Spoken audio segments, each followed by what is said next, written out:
Some mistakes change nothing. Others quietly rewrite the course of a life. On a cold, exhausting night, Amani Brooks was too tired to notice the difference. Her hospital shift had ended late, again. 12 hours on her feet, the steady beeping of monitors still echoing in her ears, her body aching in places she no longer complained about. Nursing had taught her endurance, patience, and how to keep going even when there was nothing left to give. All she wanted now was to get home, shower, and sleep before the next shift swallowed her whole. Outside the hospital, the parking lot glowed under pale streetlights. Cars came and went.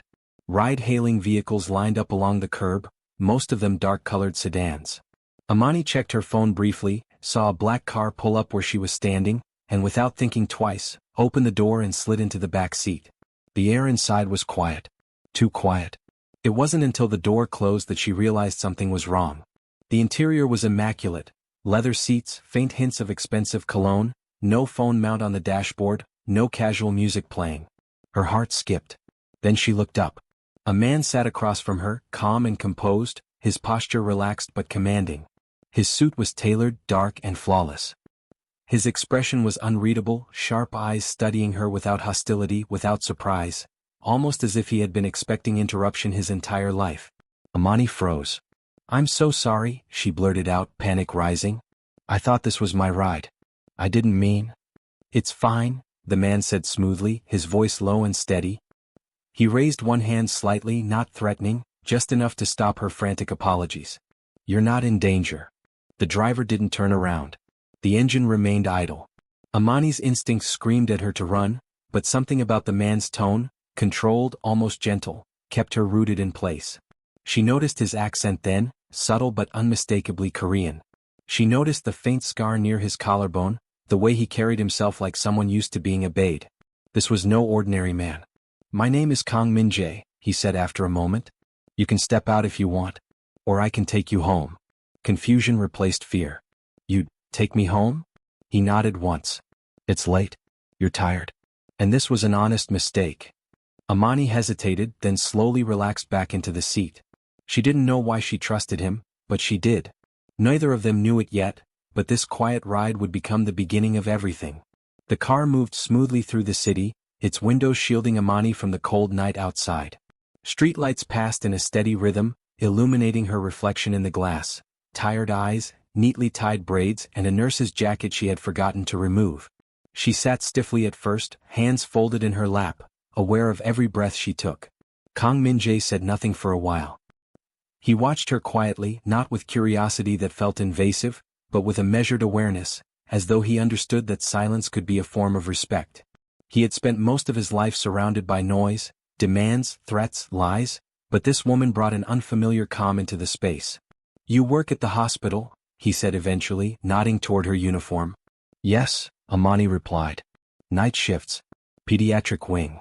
A pause followed. "That's not easy work." She glanced at him, surprised. Most people said that out of politeness, but something in his tone suggested genuine understanding. "It isn't," she admitted. "But it matters." Min-Jae nodded slowly. He admired that answer more than he expected. As the car continued, the tension softened. Amani explained how she'd moved to the city years ago with dreams bigger than her bank account. She spoke about responsibility, about caring for people who depended on her, even when she was exhausted herself. She didn't mention fear. She didn't mention struggle. But Min-Jae heard both in the spaces between her words. He shared little in return. Only that he worked in management, and that his days were long in a different way. He didn't lie, but he didn't tell the truth either. Not yet. When the car finally stopped outside Amani's modest apartment building, she hesitated before opening the door. "Thank you," she said softly. "You didn't have to do this." Min-Jae reached into his jacket and handed her a simple card. No title, no company name, just his number. "In case you ever need help," he said. "For anything."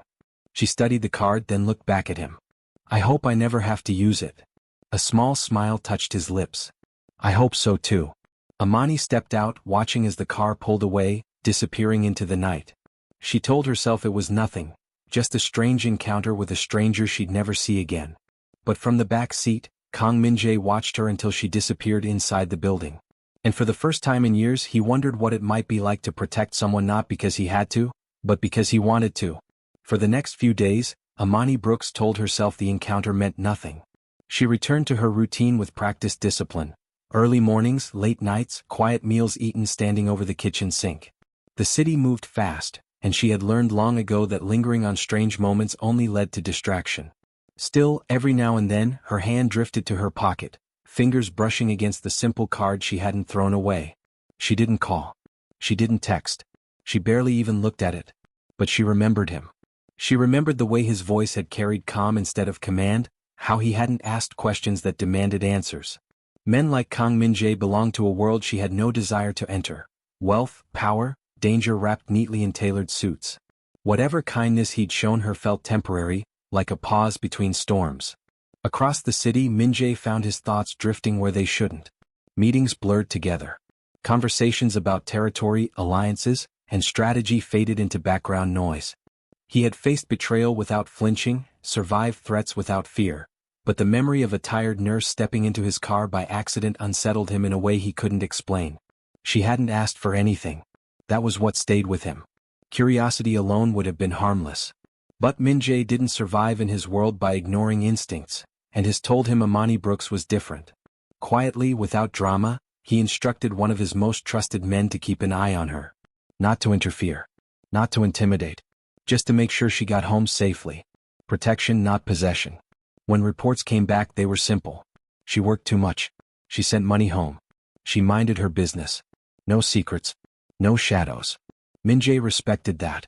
Meanwhile, Amani began noticing small things. A car idling too long across the street.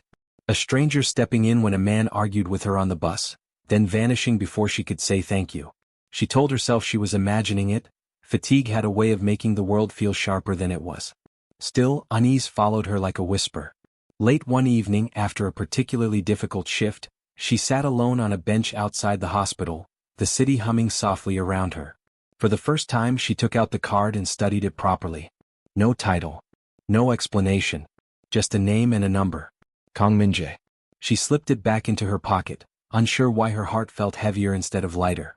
Neither of them knew how thin the line between their worlds truly was.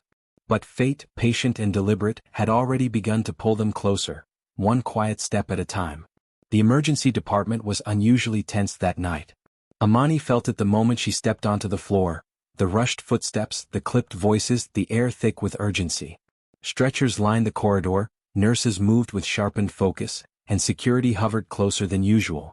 She tied her hair back, slipped into her professional calm, and prepared herself for whatever the night would bring. She didn't expect him.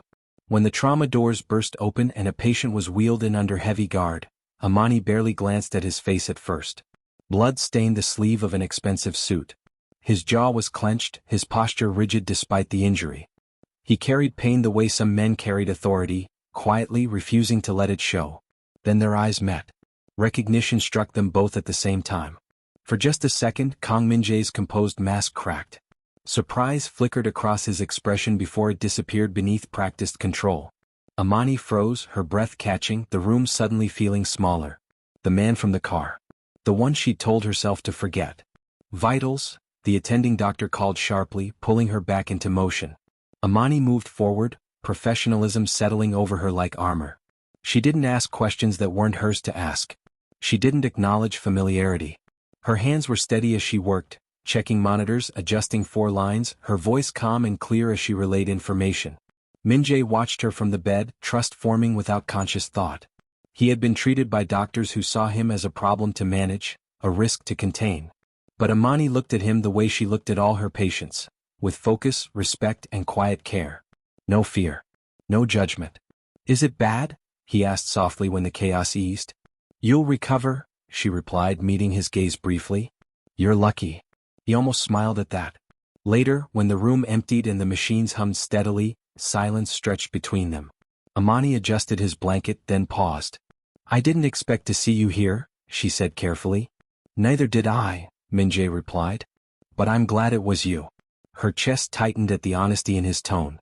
She stepped back, reminding herself of boundaries she'd learned never to cross. As she left the room, Amani told herself this was coincidence. Just another crossing of paths in a city too large for meaning. But as Kang Min-Jae closed his eyes, he knew better. In a place built for healing, fate had chosen to bring them face to face again. no longer as strangers but as something unfinished. Kang Min-Jae recovered quickly, at least on paper. The doctors were satisfied. The charts showed progress. The guard stationed discreetly down the hall eventually disappeared. What remained was a man who, for the first time in a long while, had nowhere urgent to be, and too much time to think. That was how he found himself in the hospital cafe. At first, Amani noticed him only in passing. A familiar presence at a corner table. Always alone. Always with a cup of coffee he barely touched. She told herself it meant nothing, that hospitals attracted all kinds of people for all kinds of reasons. Still, her steps slowed every time she passed. One evening, during a rare quiet break, she finally stopped. "You're supposed to be resting," she said lightly, folding her arms. He looked up, a faint smile softening his usually unreadable expression. "I am. This is the quietest place I know." She hesitated, then sat across from him, reminding herself it was just conversation. Nothing more. They spoke in fragments at first, about hospital food, about how night shifts warp time, about the city's strange ability to feel lonely even when crowded. Min-Jae listened more than he spoke, absorbing the cadence of her voice, the way she laughed softly at her own jokes. He never mentioned why he'd been hurt. She never asked. Instead, they talked about family. Amani shared stories of her younger brother, her determination to give him a better life. Min-Jae spoke carefully of expectations, of carrying responsibility that didn't leave room for weakness. He didn't name the weight, but she felt it. There was no flirting. No bold confessions. Just something gentle growing between them, shaped by respect and unspoken understanding. Over the next few days, these moments became routine. Short conversations between shifts. Shared silence over cooling coffee. A familiarity that felt earned, not rushed. One night, as Amani stood to leave, Min-Jae said quietly, "You make this place feel human." The words caught her off guard. She met his gaze, seeing sincerity instead of charm. "That's kind of my job," she replied, smiling. As she walked away, her heart felt lighter than it had in weeks. Neither of them acknowledged it out loud, but both sensed it, the beginning of something fragile, balanced carefully between two very different lives. The night Amani realized fear had found her, it didn't announce itself loudly. It came quietly, in the form of footsteps that echoed too closely behind her as she left the hospital after another late shift. The streets were familiar, she'd walked them hundreds of times, but something felt off. Her shoulders tightened. Her pace quickened. The sound followed. She told herself not to panic. When she reached the bus stop, the figure lingered across the street, pretending to scroll through a phone. Amani's pulse thudded in her ears. She thought about calling someone, anyone, but before she could reach into her bag, a familiar black car rolled to a smooth stop beside the curb. The door opened. "Amani," Kang Min-Jae said calmly, stepping out. Relief hit her so suddenly her knees nearly gave out. The stranger across the street disappeared without a word. Min-Jae didn't chase. He didn't raise his voice. He simply turned his attention back to her, his gaze sharp, assessing, protective. "Are you okay?" he asked. She nodded, then shook her head, emotion rising faster than she could contain it. "I think so. I didn't want to assume anything, but—" "You don't have to explain," he said gently. The weight of the night, the weeks, the quiet pressure she carried finally cracked. Amani's breath hitched. Before she could stop herself, tears spilled over. Min-Jae hesitated only a moment. Then he opened his arms. The gesture was simple. Not demanding. Not urgent. Just an offering. Amani stepped forward, resting her forehead against his chest. He didn't pull her closer. He didn't rush. He simply wrapped his arms around her and held her there, steady and warm, like an anchor against the world's noise. She breathed him in, clean fabric, faint cologne, safety. "It's okay," he murmured, his voice low. "You're safe." They stayed that way longer than either of them expected. No words. No promises. Just a quiet understanding forming in the space between heartbeats. When she finally stepped back, embarrassed, Min-Jae only smiled softly. "Let me take you home." She nodded. As the car drove off, Amani stared out the window, aware that something had shifted. This wasn't just coincidence anymore. It wasn't just comfort. And Kang Min-Jae, watching her reflection in the glass, knew one thing with absolute clarity: protecting her no longer felt like a choice. It felt inevitable. The truth did not come from Kang Min-Jae. It found Amani on a quiet afternoon, during a rare day off she'd planned to spend resting.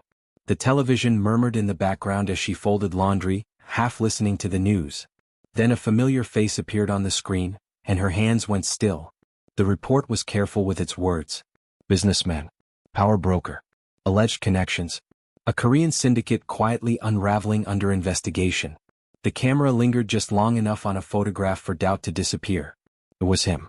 Amani sank onto the couch, her heartbeat loud in her ears. Every gentle conversation, every quiet kindness replayed in her mind, now tangled with images of danger she had never agreed to invite into her life. That evening she didn't wait for him to explain. When Min-Jae arrived outside her building as he sometimes did now, she was already standing there. Her expression was calm, but guarded. "You should have told me," she said. He didn't pretend not to understand. The silence that followed was heavy, deliberate. "You're right," he replied. "I should have." Anger flared, sharp and sudden. "You let me trust you without giving me the whole truth." "I never wanted to lie to you," Min-Jae said quietly. "I wanted to protect you from it." Amani shook her head. "That wasn't your choice to make." For a long moment he said nothing. Then he spoke, voice stripped of control. He told her about the life he'd inherited, the power he hadn't asked for, the lines he walked every day to keep others safe, including her. "I understand if you walk away," he finished. "I won't stop you." The honesty in his words hurt more than any excuse would have.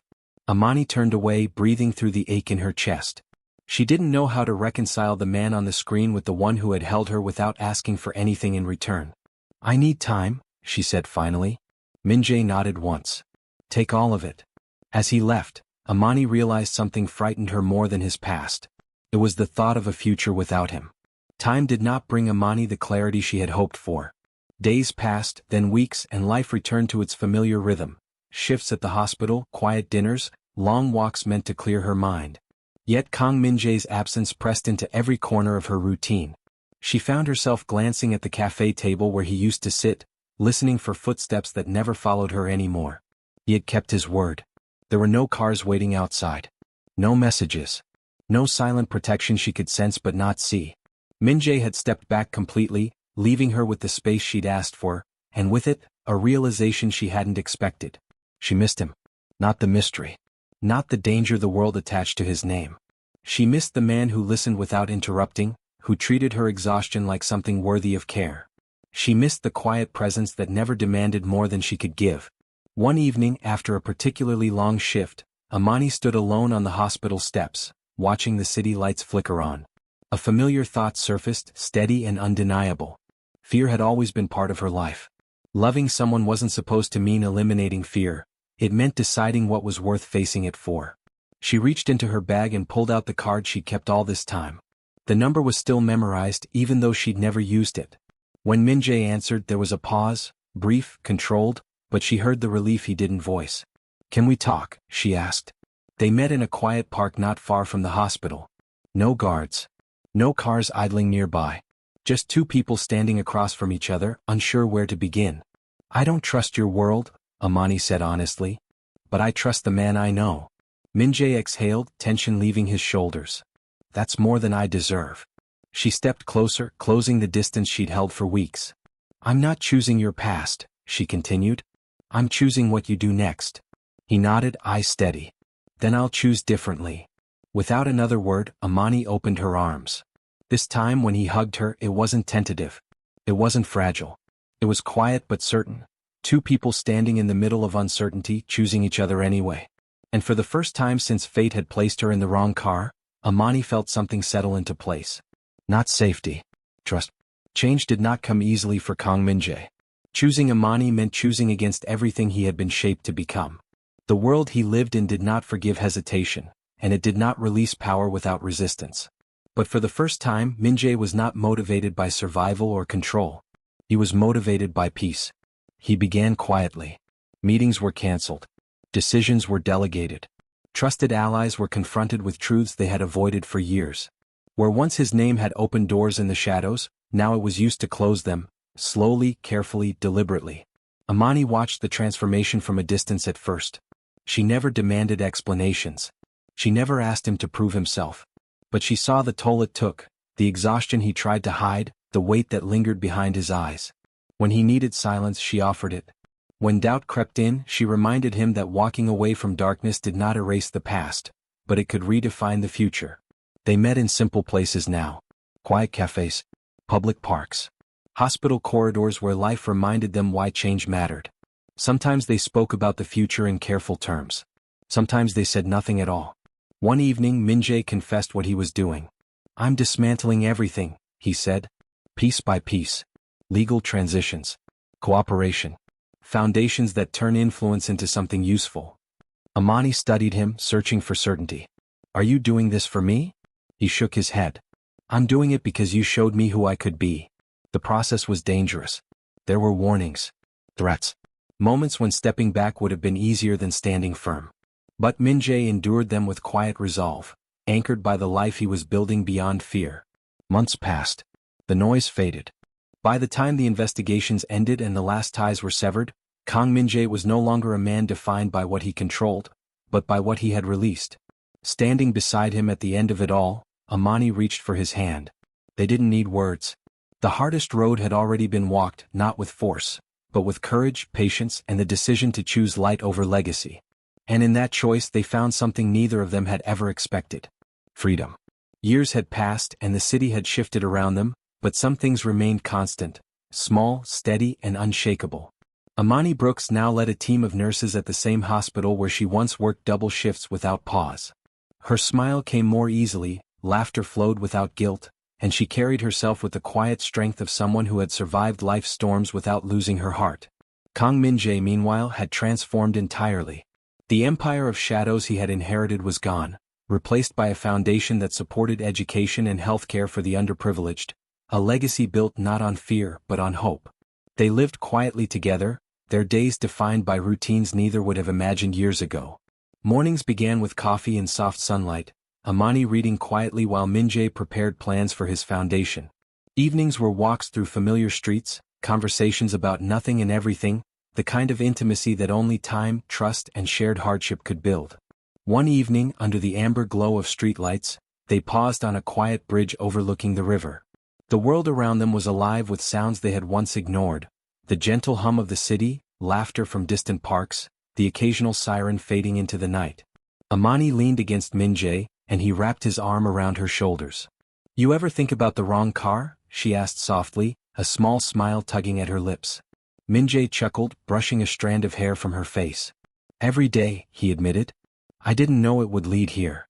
"This?" she asked, tilting her head against his chest. "This," he said simply, his voice steady and warm. "Peace. Oh. You." Amani hugged him then, tightly, not just as a gesture of affection but as a promise. A promise forged through fear, honesty, courage, and the patient growth of love. For Min-Jae, holding her close in that moment was a declaration. The past did not define them. The future was theirs to build. And in the quiet of that evening, the city softly glowing around them, they understood something profound. Forever didn't need grand declarations or dramatic gestures. It could live in quiet trust, gentle embraces, and unwavering companionship. They walked home hand in hand, hearts lighter, steps synchronized, a life rebuilt on choice, love, and devotion. And nothing else mattered.